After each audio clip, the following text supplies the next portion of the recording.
مفتی صاحب ہم اکثر دکاندار حضرات کسی بھی بیچی گئی چیز کو واپسی بھی کرتے ہیں، تبدیلی بھی کرتے ہیں، لیکن کچھ لوگ اس کا ناجائز فائدہ اٹھاتے ہیں۔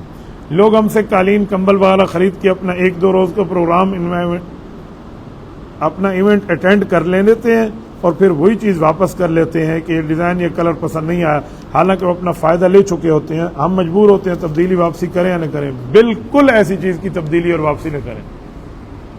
اگر آپ کو یقین ہے کہ انہوں نے 2 نمبری کی ہے، چھوڑ دیں۔ واپسی اور تبدیلی ہوگی تو پھر کٹوتی کے ساتھ ہوگی اس مسئلے میں۔ ہاں استعمال نہ ہوئی ہو پھر آپ واپسی اسی ریٹ پہ آپ کر سکتے ہیں، وہ سنت کا حکم ہے۔ لیکن اگر کوئی دکاندار کی مجبوری سے فائدہ اٹھاتا ہے تو اس کو پھر ڈنڈے کے ساتھ ڈنڈا ہونا چاہیے۔ مفتی صاحب پوچھنا تھا کھڑے ہو کر پانی پینا سنت ہے مجبوری میں ہے؟ قرآن حدیث سے بات کر لیں۔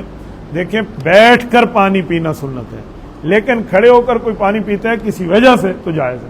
مثلا بعض مرتبہ علماء نے لکھا ہے کہ اگر جگہ بالکل بیٹھنے کی نہ ہو، حرج ہو، یہ جگہ گیلی ہو تو ادھر بندہ کھڑے ہو کے پانی پی لے، کوئی نہیں مسئلہ۔